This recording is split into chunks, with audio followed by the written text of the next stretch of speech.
Hello, good evening. Sorry for the late start. I've had a few technical issues.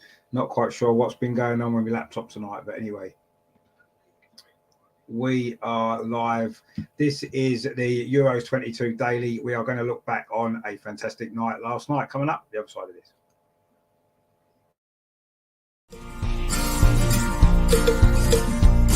We'll be alright with Ellen White. Take the lead with Beth Mead. Williamson gets the job done and Lauren Hemp is heaven sent. Hear the lionesses roar. Left foot, right foot header. Left foot, right foot head. I'm supporting England cause it's left foot, right foot head.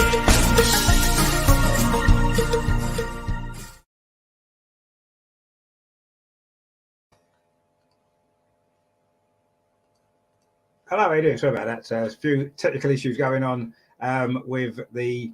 I'm not really sure what's happening with this actually, but anyway, it does seem to be working for the time being, so we'll go with it. Obviously, we want to start tonight. Again, I'm having problems with the camera. I don't know why.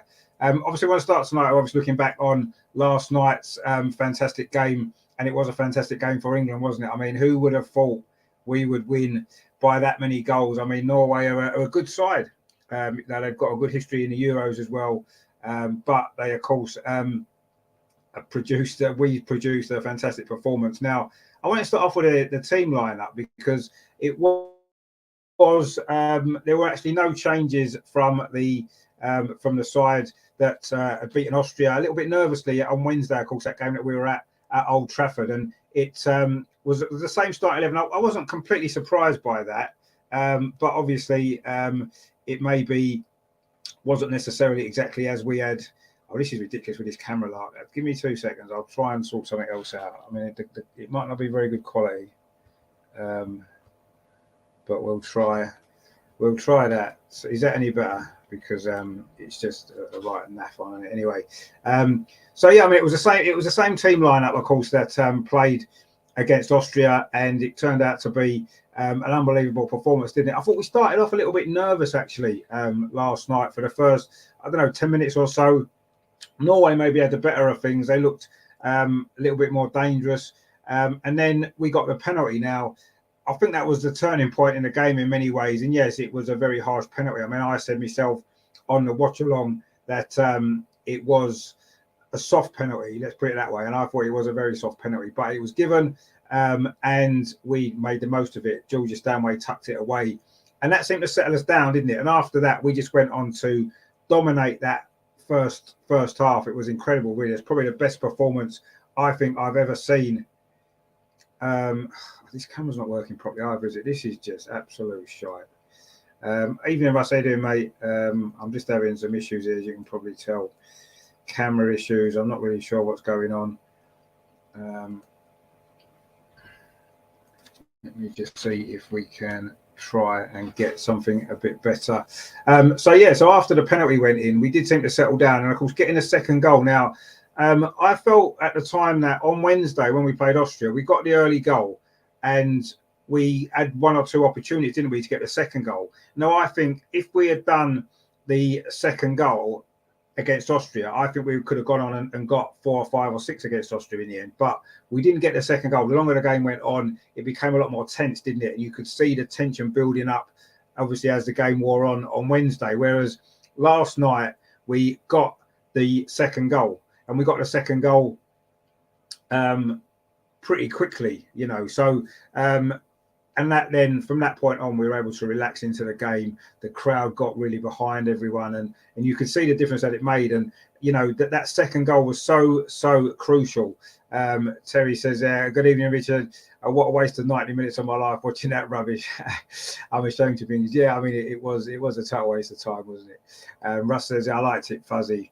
Yeah, it's probably better fuzzy actually, but it was just going a bit strange, wasn't it? I still can't get my proper camera to work, but anyway. I'm not sure what's happened. My laptop seems to have had a bit of a malfunction in the USB socket kind of area. But anyway, so yeah, we got the second goal, and I say that was, for me, that was so crucial. And it was a good second goal as well, wasn't it?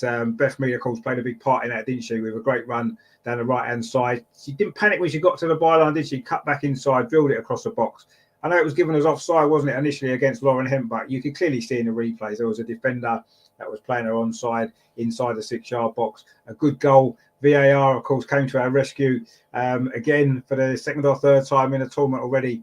And it was 2-0. At that point, you just felt that was it, really. Norway had a little bit of a spell, didn't they, for about 5 minutes after that. And you felt, oh, if Norway get a goal back 2-1, but we needn't have worried because wasn't long, was it, when we got the third goal. Ellen White showed that, what a great finisher she is. Yes, she may not be at her peak anymore. She's probably just the other side, going down in her career a little bit, but she's still a great player.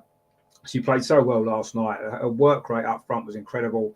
And of course, it was her that got the third goal. And then after that third goal, for about 20 minutes, 25 minutes, I've got to say that was probably the best I think I've ever seen an England team play in a tournament. The only other game that I can remember coming close was probably when the England men played Holland in Euro 96 at Wembley, where we won that game 4-1. That was probably the previous best England performance I could ever remember at a tournament. But this last night exceeded that, didn't it? Those 20 to 25 minutes or so between the third goal and half time when we scored those other 3 goals was just some football that was just completely off the scale, wasn't it? I mean, Beth Mead in that first half was like it was like she was playing on FIFA. Everything that she did came off. 2 great goals, a header. The fourth goal was a header from Lauren Hemp's cross, and then the 5th goal when Beth Mead kind of danced in the penalty area, didn't she? Got round a couple of challenges and slotted it in a corner. That was a great goal as well. And then it was another great move, wasn't it, for the 6th goal, which Ellen White scored. Fran Kirby, 2 assists for her in that first half. I'm not sure if that was meant to be a shot, actually, when she drilled it across the goal. Looked like she was trying to get it into the far post, but it didn't matter. Ellen White was there to finish it off. I mean, 6-0 at half time, the most goals ever in one half in the Euros, and equalled the record score in a group in a game actually in the Euros, a 6-0 that we did against Scotland in the previous competition. And then in the second half, what impressed me most actually in the second half was when it's 6-0 up, the game's won, and it would have been easy to have maybe dropped your intensity or just maybe try to do some different things, but they didn't. England just stuck to what they were good at, stuck to what they had to do all the time, just carried on in the second half exactly the same, and we added 2 more goals. And we could have added 2 or 3 more, couldn't we? We hit the bar, had a couple of other chances as well. And I was really pleased for Elisa Russo as well, because I think she's had a real big impact in the competition so far. Coming off the bench, she's looked good, and she's added something different in the friendlies as well. And it was good for her to get a goal, a typical Elisa Russo goal, wasn't it? A great cross from Lucy Bronze, who had a great game, actually. I'll speak about her in a minute. And a great header from Russo, which, here we go again. We're having the same issues again. A great header it was from Russo in the corner. Made it 7-0. And all that we were then hoping for, wasn't we, was that Beth Mead would score a hat-trick. She had 1 or 2 little opportunities before, and then was it in the last 10 minutes, wasn't it, when a shot from, I think it was Kira Walsh from the edge of the box, wasn't it, deflected, Keep pushed it out. And there was Beth to tuck it away for a hat-trick. 18 goals she scored for England under Serena in basically a season. And there's still a few more games to go, hopefully, if we get to the final. To get 18 goals in a season for your club when you're playing 50-odd games is, any forward player is over the moon with that sort of numbers. To get that in, 16 games in an international season, that's just ridiculous numbers, isn't it? I mean, what can you say about the season that she's had? And I saw something on Twitter today, and I thought it was quite interesting. People were saying, when are we going to stop saying that Beth Mead is in a great run of form and that she's just actually a fantastic player, and this is her, every week? And I think that's a good point. We do keep saying, don't we, what great form she's in, and there's only so long you can say a player's in great form before you start playing. Actually, they are just a great player. And I mean, we've always known how good Beth Mead is, but over the last year or so, she's gone up a level. Just incredible, the performances that she's producing. And you've seen it for England as well, haven't we? You've seen it for Arsenal. She scored 14 goals for Arsenal last season. She's got 18 for England. So what's that? 32 goals in the season for club and country. And there's still more games to go. And she's such a key player, isn't she? And last night, she fully deserved the Player of the Match award. It was great to see. Terry says Mead's second was great footwork by her. She's just full of confidence. Yeah, she's full of confidence. But again, like I said, I think that's just, she's just playing as good as that is what she is. This is how good she is. I mean, you don't turn around. It's like saying, isn't it? Oh, Cristiano Ronaldo, he's been in 12 years of good form. No, he's just a great player. And I think Beth Mead is just a great player. We need to stop saying she's in a good run of form. She's just a great player doing what she does and doing it, every single week. So yeah, that was one of the, obviously from our perspective as Arsenal fans, that was probably the highlight of the game, wasn't it? Beth Mead's performance and her hat-trick. But there were so many good performances. I say Lucy Bronze for me, I didn't think she was that good against Austria or in some of the friendlies either. But last night, she was just brilliant. She got forward so well. She was intelligent with her use of the ball. She put in some great crosses and she defended well when she needed to, which wasn't that often, let's be honest. The Norway kind of lost their way quite quickly in that game due to our performance. But all of those things combined, I just thought it was just the perfect night, wasn't it? When I say Lucy Bronze for me showed exactly how good she is. And Ellen White as well. I've been a little bit critical of her. I felt that maybe she was past her best, and maybe, should she even have started this game? That was a conversation that we had on this show a few days ago. And she produced a fantastic performance, didn't she? Not only the 2 goals, but just her all-round play, her work rate, the way she was hustling defenders, forcing mistakes. And she was one of the key players that enabled us to get that foothold in that game and go on and dominate in the way that we did. So a brilliant performance from her. Now, the issue for me now is, what does Serena do on Friday against Northern Ireland? We've qualified already. I think we've won the group, haven't we? Because it goes on head-to-head and we've beaten Austria and Norway. They're the only 2 teams that potentially catch us if we lose. So does Serena rest a lot of players, give all the other members of the squad who haven't played much the opportunity to get game time in a tournament? Or does she stick with what we've been doing, how we've been playing, and maybe going for the momentum and not spoiling the momentum? You've seen it before, haven't you? A team qualifies after 2 games, they rest players in the 3rd game, and then suddenly when they get into knockouts, their performance drops because you've taken away that momentum that you built up. And that's a worry for me. Now, I trust Serena to make the right decision, but ultimately it's a tough one, isn't it? I mean, do you rest the players, or do you try to keep the players in form? I mean, all those that played last night will be desperate to play again on Friday because they're in great form, they're enjoying their football. And if you leave them out, does that you stop the momentum? I'm not really sure, but I don't know. We'll have to see what happens. I would expect there's going to be some changes on Friday. It's not going to be the same start 11 again. I'll be amazed if it is. And let's hope that some of the players who may be coming, I mean, hopefully Russo can get a start. Ella Toon as well, actually. She played well, didn't she, when she came on? She was involved in so many good attacking moments as well. In fact, all the substitutes who came on contributed well last night, didn't they? So they'd all be in the running for a starting place. And of course, there's 2 or 3 others in the squad that haven't featured at all yet, isn't there? Such as Nikita Paris, for example. It'd be nice to see her get some game time, wouldn't it, in the competition, and 1 or 2 others. So we'll see what happens on Friday. But, we've got the job done that we needed to do, which was qualify out of the group. I believe the group's won. I don't think we can be caught. It'd be a massive shock if we didn't get at least a point against Northern Ireland, which would make it mathematically impossible anyway for anyone to catch us. But and that's, of course, good news for me to a certain degree, because the ticket for the semi-final that we've got would only have England will only be in that game if we win the group, and of course win the quarter-final. But the first step is winning the group, so that's good news for me so far. Terry says there, to be fair, our whole squad is so strong we could play the subs and we won't be much weaker. Yes, I agree with that to a certain degree. I think we would be a little bit weaker in certain positions. Kira Walsh, for example, we haven't really got a player like her in the squad who can come in and do her job to the level that she does. In other areas, I think we'd probably be okay. At the back, have we got anybody as good as Millie Bright? No, as a defender, I don't think we have. So whoever played there, Jess Carter maybe is an option. Lotta, of course, Wilburn Way, if she's fit, could be an option. But are they as good as Millie Bright? No. So we would be slightly weaker there, wouldn't we, as well? And but certainly in the forward areas, you could say that we wouldn't be a lot weaker, would we, if we swapped all 3 of the front 3 around with, say, Elisa Russo, maybe Chloe Kelly, Nikita Paris. They can all come in, and it wouldn't affect us too much, would it? We'd still be full of goals. So, but yeah, it'd be interesting to see what the team lineup is on Friday.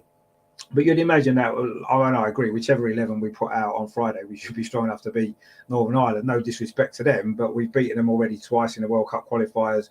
We've seen, that most of them are part-time players, aren't they? And you can see the difference in the levels that Northern Ireland have been able to produce, as opposed to most of the other nations in the competition who are all full-time professionals. And Northern Ireland work extremely hard, don't they? They're, it's great for them. They've enjoyed the experience, and I'm sure they'll give everything on Friday as well. But just in terms of quality, probably fitness a little bit as well, I think we will have far too much for them, and we should make it 3 out of 3. And then, hopefully we can go into that last 8 full of confidence. Now, of course, who we're going to play could be a little bit of a way to being decided in the late game tonight, couldn't it? When the 2 teams out of Group B, the 2 teams who are likely to qualify, Spain and Germany, of course, go head-to-head at the Brentford Community Stadium. And this is going to be a great game, actually, at 8 o'clock. Really, really looking forward to this one. Now, of course, Denmark did beat Finland 1-0 a little bit earlier. It was Pinnell Harder, of course, with the goal. A great goal. It was good performance from her, actually. And the Finland goalkeeper, who actually plays for Tottenham in the WSL, she had a good game to keep the score down. Denmark deserved to win that game, and they did. Although it was only a great save at the end, actually, from the Denmark goalkeeper that stopped Finland grabbing an unexpected point. So what that will mean is that if Germany were to beat Spain tonight, which, we'll talk about that game a little bit more in a minute, but if they were to beat them, then if Denmark were then to beat Spain in the last game, Denmark would get second place potentially, and it could be Denmark that we face, which may be a better draw for us in the quarterfinals than either Spain or Germany. But of course, if that game's a draw tonight, then, well, again, if it's a draw, Denmark will still need to beat Spain, and they can finish above them. But we'll see what happens in the game tonight. But yeah, I personally would prefer Denmark to qualify in second place, because I would fancy our chances a little bit more against Denmark than I would against Spain or Germany. But after what we did last night, let's not fear anybody.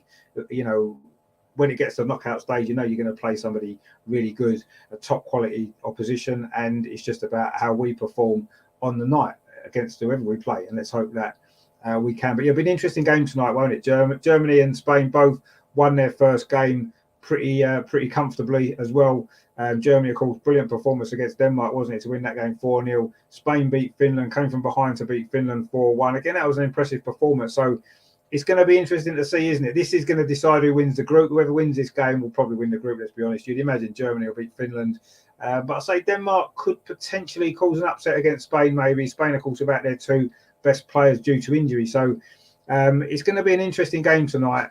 And as Terry says there, should be a good game tonight. Is Andreas going? Yeah, Andreas is going. He's at the stadium. He's already sent me a few videos for the vlog, which I'll be putting together at some point tomorrow. I'll hopefully get it out tomorrow morning. It should be a really good game. It's 2 of the strong teams in the tournament, isn't it? 2 of the strongest teams. So it's going to be a great game of football, as most of the games have been so far, actually, haven't they? That's been the one thing about this tournament so far. Every game's entertained. All the teams are trying to win the games. I suppose Norway didn't really try to win it last night. Well, I wouldn't say they didn't try to win it. They did try to win it. They just were just beaten by a much better team. So, but yeah, I'm looking forward to the Germany-Spain game. When I say I'm going to be looking at this one more to a point of we potentially be playing one of these teams, won't we, in the next round? And whoever wins, whoever loses this game, could well be the team that we face. So it's going to be an interesting game to watch tonight. I personally fancy Germany to win. I think Spain missing, obviously, Hermosa and her name slipped me, the Ballon d'Or winner. It'll come to me in a minute. But yeah, Spain obviously missing both of those 2 players now, injured out of the squad. That's a big blow to them. But so I think Germany will take the momentum from the Denmark game. We saw how great they played into this game tonight. And I think Germany will win that. I think it'll be close, but I think they might just come out on top, maybe 1-0 or 2-1, something along those lines. And then you'd imagine Germany will then win the group, which means we would avoid Germany at least, which will make Andreas happy. But even if we have to play Spain, that's a difficult game, isn't it? But we'll see. We'll check them out tonight and see how they are. And then we'll go from there. But I say Denmark played pretty well tonight earlier on. I thought they deserved to win that game.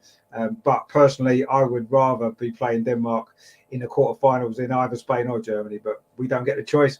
We've done our job. We'll just have to hope that whoever we get, we play like we did last night and we'll beat them. Let them worry about us. Because after the way we played last night, they will obviously be worried about us. Terry says there, hit the like button and subscribe if you haven't. It's massive for this great. So no, thanks Terry, always for your support, mate. Very much appreciated. Actually, while we just have a little talk about our little CD. This is it here, the beautiful game by Pete Drake, sorry, and Kay Spink. It is great. The theme tune is to the channel. The two songs, Left Foot, Right Foot, Head Out, which is great, and the beautiful game as well. Two really, really good songs to support the Lionesses. You can win this signed copy. It is a signed copy, as you can see. They both signed it at the bottom there. Exclusive to the channel, donated by Pete himself. So if you do want to win that, all you've got to do is correctly guess at the number of goals England will score in the group stage. There's just one game left now. We've scored 9 goals already. So take your pick. Pick a number that you think England will score against Ireland, add it onto the 9, and then you get your guess in. If you get it right, you could have a chance of winning this great CD. It's absolutely brilliant. So you do need to subscribe to the channel to be able to enter. So subscribe to the channel, put your guess in. You can either put it in one of the comments on any of the videos. You can put it on our Twitter feed, which is @OverAndArsenal, or whatever way you want to do it. Send us a message, say a thing on YouTube, a comment on YouTube, stick something in the chat, as indeed Russ has done there. He's gone for 14. There you go. Russ has entered as well. He's actually gone one better than Terry. Terry went for 30. So Russ is quite confident we'll get a few on Friday. It's going to be interesting, isn't it? You know, I guess a few people might wait until the team lineup's announced. But even so, England should have enough to beat Ireland fairly comfortably. How many goals do you think we'll score? I would maybe start your guesses at more than 9. Just it's up to you, but I personally would guess at more than 9 if you're going to enter now. But this is a great CD and it is fantastic, and you won't be disappointed if you win it. And there is on there, I'll just show you. There's some remixes of all the tracks, so that's what you get. All those different remixes of the 2 tracks. So it's brilliant stuff. It is. I'll say to me, it's this year's Free Lions, that CD, and it deserves to be #1 in the charts. It deserves everybody to be playing it. I've been playing it in the car for the last 2 weeks since I got sent the copy. Don't worry, this one hasn't been played. I've got one in the car that I play, and I've got the download on the computer for playing. There's a link in the description as well, so you can check it out there as well. And thanks to Pete for that. So yeah, that's so get involved in that competition. Have a guess, see if you might win it. Brilliant, you will definitely enjoy it. So but yeah, so that's the competition, so don't forget to join that. And yeah, so tonight's game, really looking forward to it. It should be a good game of football, shouldn't it? Two of the strongest teams going head to head. I was at the game on Saturday, Holland against Sweden, another 2 of the big teams. That was a great game. So I'm expecting something similar. I wouldn't be surprised if it was a draw tonight, actually. And I don't think a draw would. I think both sides would be fairly happy with a draw. I don't think either of them will settle for a draw. I think they will both go for it and try and win the game. But I wouldn't be surprised if it did finish in a draw. And then Spain would just need a point against Denmark to qualify, wouldn't they? And Germany would need to get a point against Finland, which you'd imagine that they will. Terry says there, that's not fair. I done mine before it started. No, you did actually, Terry. That's fair enough. You did do it before it started. But even so, the rules are, as long as you've entered before the start of the Northern Ireland game, people can enter when they want, can't they? And to be fair, you both might get it wrong, because we might only beat them 2-0 or 1-0 or 4-0. Anyway, I know 4-0 will suit you, won't it, Terry? Because if it's 4-0, you'll win, won't you? Anyway, we'll see what happens. But yeah, Russ has gone big on 14, so fair play to Russ as well. So yeah, there's a few people out. So I will just say that did enter, that they said less than 9 at the start, so they obviously can't win now because we've got more. Well, no, they could do if we just win 1-0, then they might be the nearest one, mightn't they? If you get 8 and we score 10, and no one else has got closer than that. But anyway, just enter and put your guess in and see if you win. But I would guess more than 9 personally. But yeah, I'll say we'll have a little bit more of an idea tonight, won't we? Who we may play, and we can look at that as well later on. Now, of course, tomorrow as well, it's back in action in Group C, isn't it? With the game that I was at the weekend, which is Sweden against Holland, of course, and then the other teams in that group, Belgium and Portugal. You'd imagine that both Sweden and Holland will win tomorrow, which will put them pretty much through to the quarterfinal as well. So we'll look at those games. Well, we'll look at those games tomorrow night as well. There is actually a vlog of the England game last night, which Amar did. Now I was in the office today, so I haven't really had a chance to do it yet. I've got it ready. I just need to upload it to YouTube, which I will do after this is finished. I'll upload it to YouTube while the Germany game's on. So that should go on later on tonight.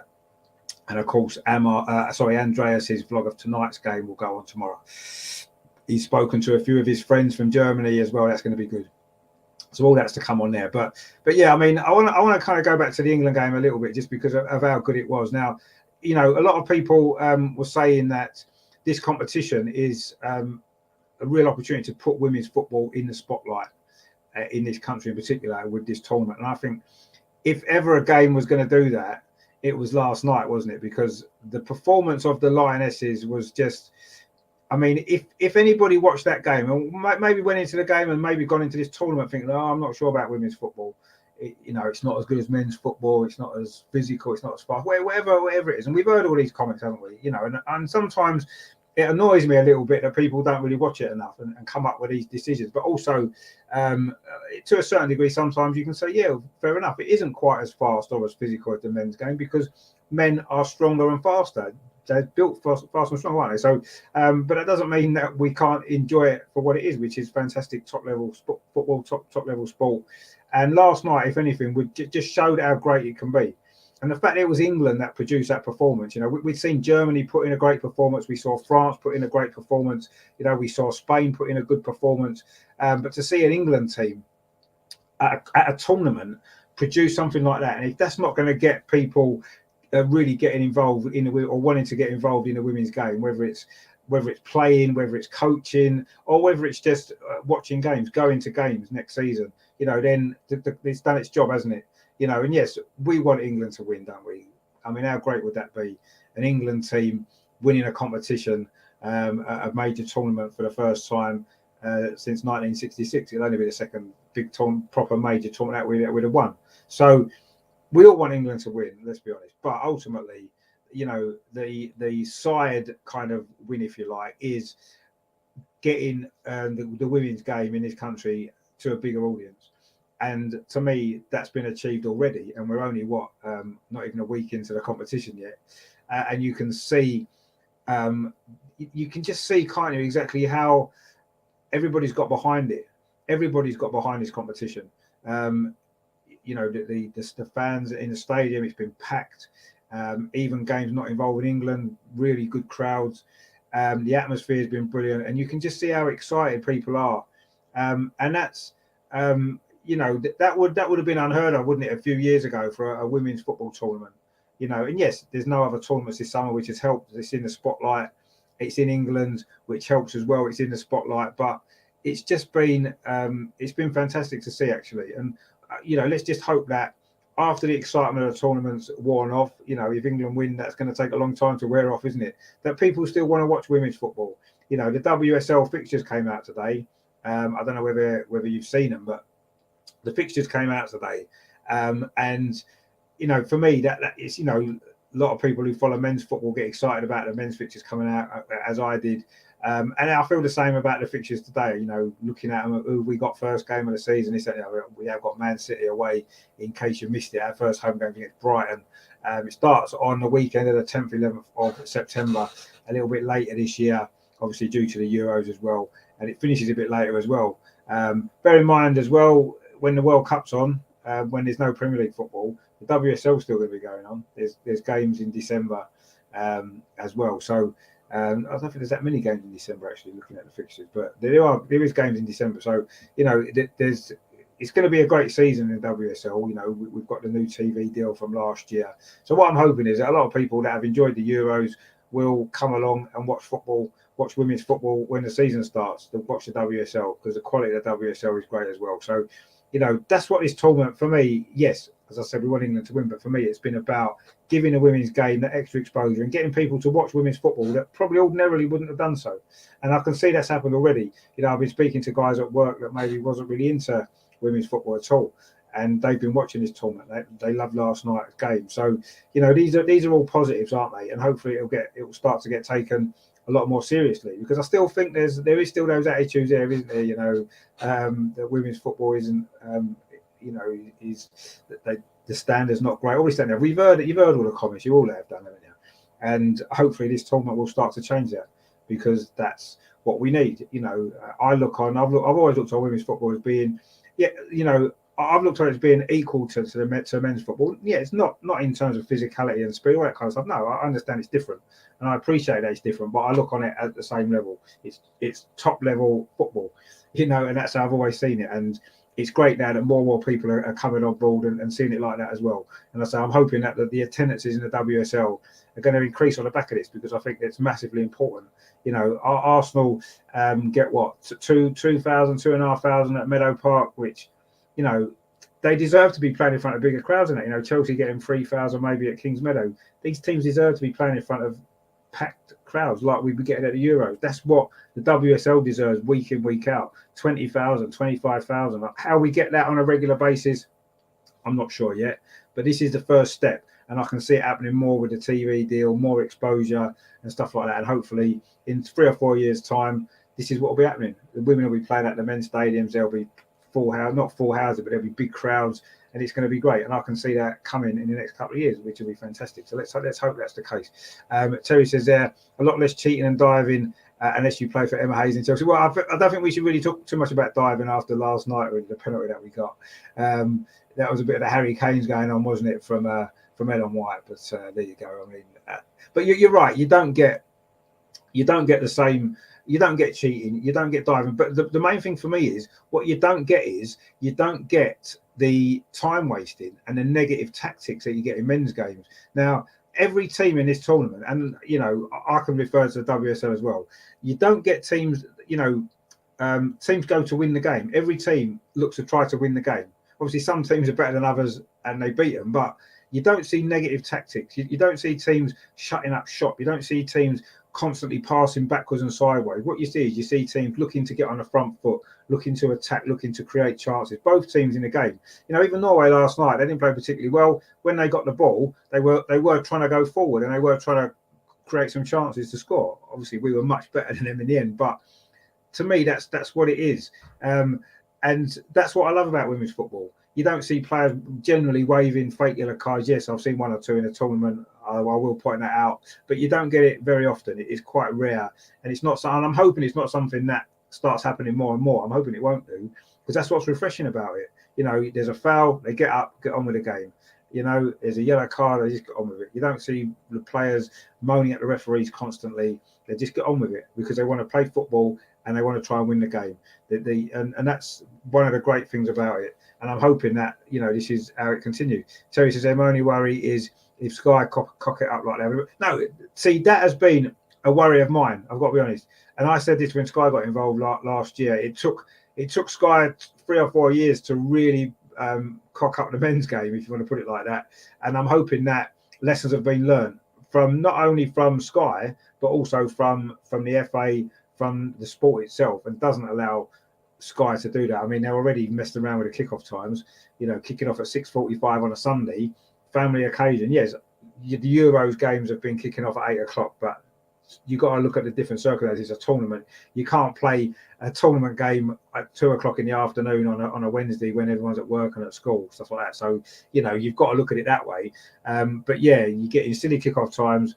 The Sky have already got involved with, and you can see it go in a similar way. I hope it doesn't. I hope the money that comes in doesn't ruin the game as it has with the men, and let's hope that it doesn't. But it worried me a little bit that the FA, who obviously run the WSL, rejected an offer for an outside business to give them funding to take over basically the running of the WSL, you know, investing in it and stuff like that. The FA rejected that because the FA wasn't going to get the money back from it. And that's what worries me a little bit when I heard about that, because to me, the FA are one of the biggest problems in English football. Let's be honest, we know that they are.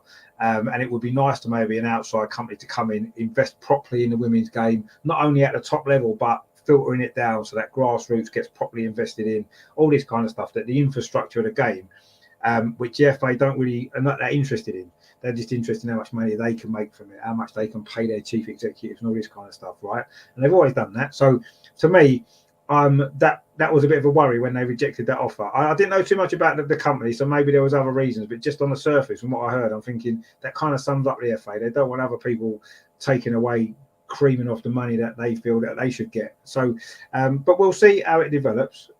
You know, it's needed more investment. So I'm not going to jump on Sky and say, oh, it's bad. It hasn't been good for the men's game, I don't feel. Other people disagree, but I personally don't think it has been good for the men's game, and I'm hoping that the women's game doesn't go down a similar route. But ultimately, it's needed investment, it's needed more exposure, and Sky have given it that, and we've got to be grateful for that, because it's what's been needed. So I'm not going to complain too much about Sky. Just if you're listening, Sky, sort out the kickoff times. Understand that it's a lot of families, small children. Families take to the games, and if you kick them off late times on a Sunday evening, you're probably not going to get those families going, which is going to impact on attendances and everything else. So just bear that in mind this coming season. We're grateful for the money that you're giving the sport, and we're grateful for the exposure, but give something back as well to the fans, and actually help us and help everybody to be able to get to the games and enjoy the games inside the stadium, because football and live sport isn't a TV show, it's an actual live event, and you need to not get away from that, lose track of that. That's all I want to come out of this from Sky, but we'll see. Terry says, I hope the BBC and ITV have a bigger input in the women's game. Yeah, I mean, the BBC obviously is showing every game in the Euros. That's brilliant. Great stuff for them. ITV showed a lot of the women's games in the World Cup qualifiers and the friendlies before the tournament, all that kind of stuff. So I agree. Let's hope that they do. Unfortunately, when it comes to the WSL, Sky are going to take the majority because of the money they've invested in it, and the BBC are going to get some games as they did last year, but that's going to become less and less, and it could get to a point like the Premier League where the BBC don't get live games hardly at all, and we'll just have a highlights package, and that will be it on the BBC, which would be a shame, and I hope it doesn't go down that route. It's all about how much money the BBC and ITV want to invest in women's football. At the moment, the BBC have planned some money into it, which is good to see. Let's hope it continues, but we'll see what the future brings. And Stuart says there, I hope they bring in decent commentators. Well, at the moment, it's the same commentators that commentate on the men's game, isn't it? Generally, that's what I've noticed from the games that I've watched on the telly. Seems to be similar commentators that commentate on the men's game on Match of the Day, the live games that have been on telly already. So, it'd be nice to give new people an opportunity, wouldn't it? We need a few more female commentators to be commentating on the women's game, 100%. And it's a good opportunity to maybe give some younger guys an opportunity as well that wouldn't maybe get the opportunity to commentate in the Premier League. And I agree. I do think that's important as well, because if you're going to show the games on the telly, the coverage has got to be enjoyable. People have got to want to watch it. Otherwise, it's going to lead to people not engaging with it if they, it's not that commentator again, it's not that presenter again. So they need to look at that as well. And hopefully that's what happened. I've not been overly impressed with the overall package, if you like, on the BBC. That I don't really think they've always used the best presenters, the best pundits. Yeah, it's nice to get Jonas on. Ian Wright was on last night. All that was positive, but there's been some negatives on that side of it as well. The commentators, I agree, need to be improved and maybe changed, and new people given opportunities. I say more women in particular, I think, should be commentating on it. And yeah, we'll see what happens with that side of it. But it's all important, isn't it? If the game's going to grow, and this Euros to me is a great opportunity for all of these things to come together. And so far, I've been impressed with what's happened. I've been impressed with how it's gone. Yes, it's not been perfect. The coverage hasn't been perfect. Some of the bits and pieces in the organisation, the ticket sales and etc., haven't been perfect. But it's been positive for me, really a positive experience. And the fact that England played so well last night, have qualified out of the group, are still in the competition, going to go hopefully further in, is a massive positive, isn't it, for women's football in this country and for the competition. And let's hope it can continue, indefinitely. I want England to go all the way, and let's hope that they do. And certainly last night's given me confidence that it will. Where we will, got a great chance, haven't we? But it's going to be tough in the next round. We'll see. I say the game kicks off in about 10, 12 minutes time. The Germany against Spain game, which is going to be such a good spectacle. I'm really looking forward to that. So we'll stay live until that maybe starts. I just really wanted to just briefly again go back to that England game last night. Just some of the football that we played was just fantastic. But again, I want to kind of make that point again about the second half. Really, when you're 6-0 up, I must admit I was a bit concerned when I did the watch along what's going to happen in the second half. You quite often a team will have a game won before half time, and in the second half it's very flat, it's very low key. Maybe players start doing some strange things. They just want to, they'll go on runs up the pitch when they shouldn't do. But last night in the second half, right from the start, England just kept the same structure. They kept the same intensity. They played exactly the same way, as though it was 0-0 almost. Not quite as though it was 0-0, but they didn't play far off as though they still thought it was 0-0. And that was what impressed me the most. Yes, we only got 2 more goals in the second half. Oh, we could have gone on and got 12. No, but it doesn't matter. We had 2 or 3 other chances. We could easily have scored 4 or 5 in the second half as well. And we played well in the second half. And in fact, the second half in some ways impressed me more than the first half. The first half was just brilliant football. It took your breath away. And at half time, we was tired out just from how exhausting it was, from how exciting. And in the second half, though, that impressed me more. The fact that we didn't lose our way. We kept on going, kept on doing the right things. We were rewarded with 2 great goals. And even the players that come on, they all made a big impact. But we played with the same structure, with the same intensity. When it was 8-0, 5 minutes to go, it would have been easy for maybe defenders to not be switched on. But Millie Bright done some great interceptions. Leah Williamson, she lost the ball, she fought to get it back. Other players did as well. And this is when you're 8-0 up, and that just shows that this team have got the right mentality. And I think the managers instilled that right mentality in them. And that to me was so positive.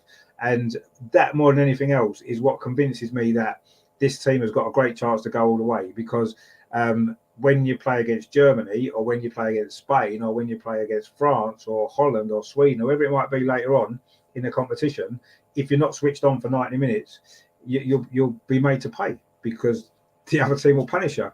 And that was one thing that really impressed me, how we managed that second half and how we played in that second half. So, yeah, I couldn't be more optimistic about the future for England women's team, for English women's football in England. I can't be more excited about the future, really. And that's, what this tournament really, really brought home. Terry says, to be honest, I'll turn the sound off and listen to you. No, well, thanks a lot, Terry. I'm glad that you do. I always appreciate your company in the show, in the watch along and stuff like that. I just enjoy doing them. I enjoy watching the games, and I enjoy trying to entertain you guys a bit as well. And if you prefer listening to me than TV, then that's great. I appreciate it.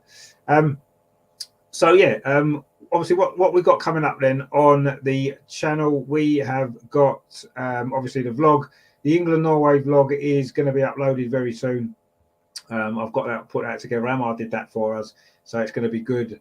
Then obviously we've got Andreas at the game tonight, Germany-Spain. He's vlogging that game for us. So I'll be putting that vlog together. I'll edit it all together at some point tomorrow. I'm working from home tomorrow, so I'll have a bit of time at lunchtime and stuff like that to put that together. So that will be out tomorrow. Then tomorrow night, again, 7 o'clock, we will be live with a look back on the Germany-Spain game, look back on the afternoon game, and obviously looking ahead to the evening game tomorrow as well, involving Holland and Sweden, of course, tomorrow, which is going to be good. Any other news from the England camp? And of course, actually, what we need to do just quickly is going to be quick. It's going to be quick, but it's going to be good. We have got to look at where is it? I can never find this video, can I? It's where is it? Oh, it's there.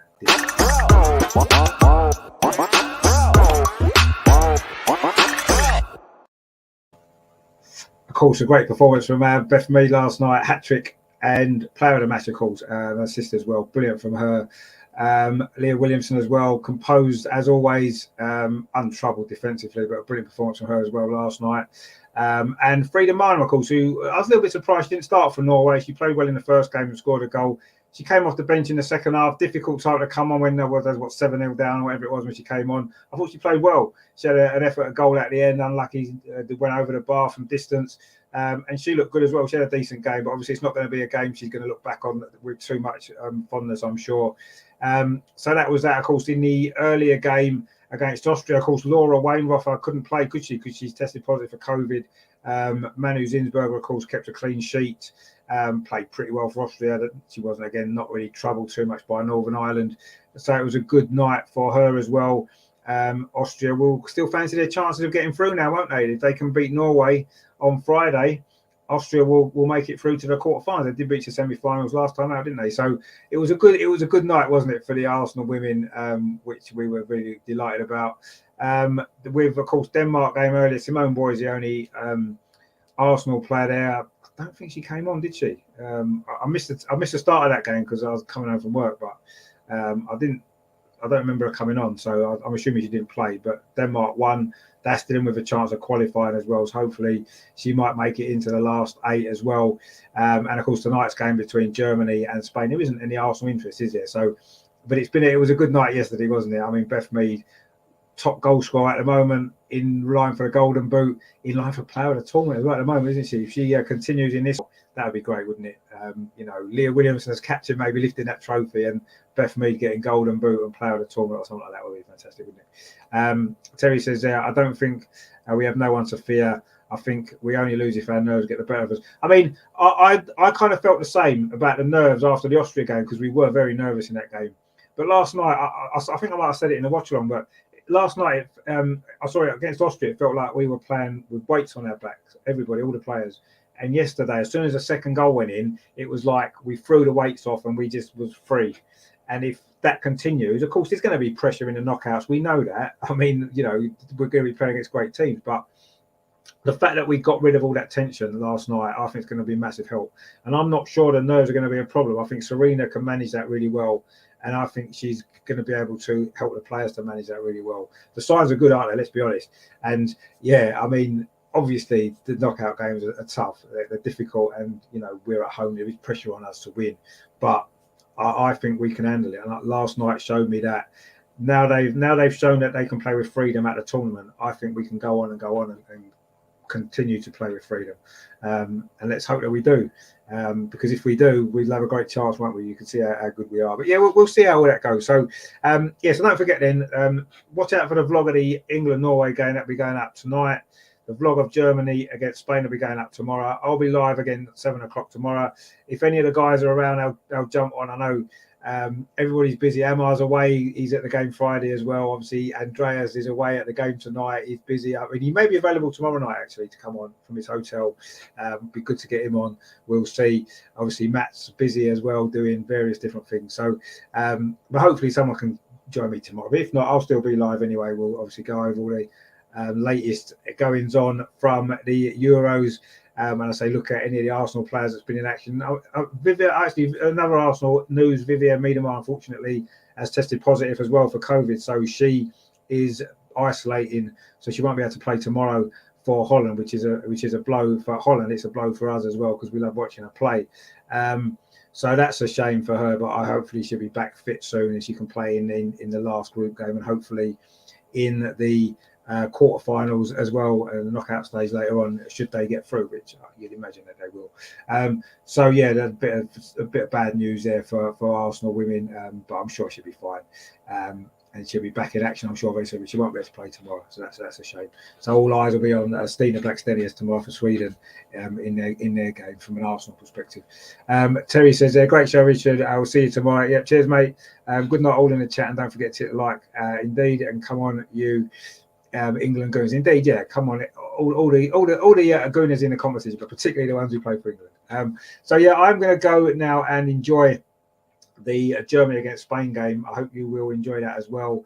And I say we'll be back tomorrow. Don't forget to watch out for those vlogs, because I feel personally as though it's been great to give you guys, and maybe people that can't get to the games, the opportunity to experience a little bit of what it's like in the stadiums, the atmosphere, and all that kind of stuff. And everybody's individual take on it as well.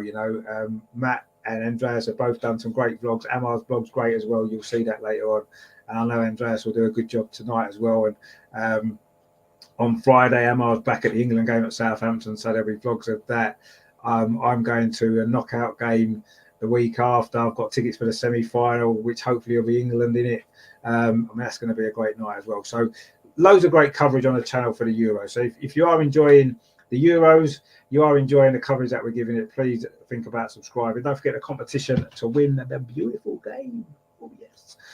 Just subscribe to the channel, put your guess in for the number of goals you think England will score in the group. 1 game to go, we scored 9. So anything more than 9, how many do you think we'll score on Friday? And then come up with your answer, and you might win that great CD. It's definitely worth winning because it's fantastic. So that's all coming up on the channel. I will see you tomorrow live at 7 o'clock. Don't forget the vlogs. We are going to play out a usual song that we play out with, a beautiful game. This is fantastic. It's by Pete Drake and Kay Spink. You can download it. There's a link in the description, but you want to win this copy of this CD, don't you? That's what you really want to win. So subscribe to the channel, Put your guess in. How many goals will England score in the group? Which basically means how many we're going to score against Northern Ireland on Friday. Put your guess in. If you get it right, you can win that CD. It's brilliant. We're going to play out now. I say it's a beautiful game. See you tomorrow at 7 o'clock. I say don't forget, watch out for them vlogs. Enjoy the game tonight. Germany versus Spain coming up. We will speak to you all later. Take it easy, guys. Thanks for watching.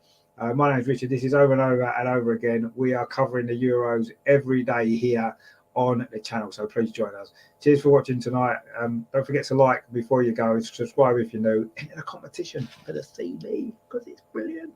And this is a beautiful game. Pete Drake, Kay Spink, win that CD, and even if you don't win it, just enjoy it because it's brilliant. See you tomorrow, guys. Speak to you at 7 o'clock. Take it easy.